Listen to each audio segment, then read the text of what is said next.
Le livre du ciel, tome 2. 10 août 1899. La beauté de la simplicité. Ce matin, quand mon doux Jésus est venu, il m'a transporté hors de mon corps, et il a ensuite disparu. Étant seul, j'ai vu 2 candélabres de feu qui descendaient du ciel pour ensuite se fractionner en de nombreux éclairs et en une pluie de grêle s'abattant sur la terre, occasionnant de grands tourments pour les plantes et les hommes. L'horreur et la véhémence de l'orage étaient telles que les gens ne pouvaient ni prier ni retourner à leur domicile. Comment dire la peur que j'éprouvais? Je me suis mise à prier afin d'apaiser le courroux du Seigneur.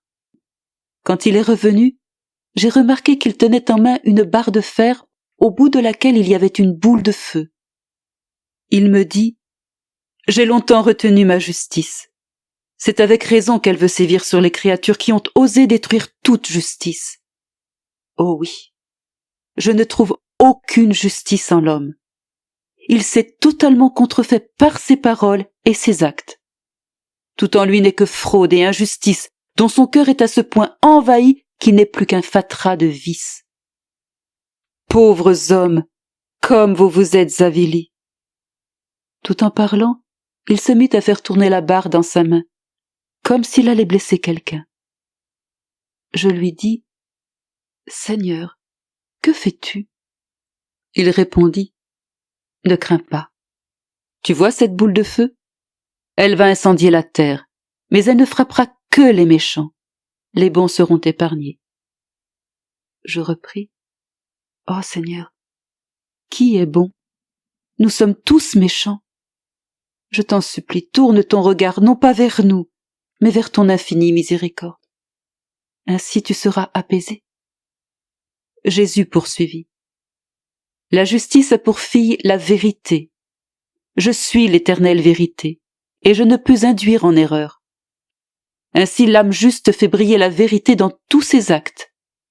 Puisqu'elle possède la lumière de la vérité, si quelqu'un tente de la tromper, elle débusque immédiatement la tromperie.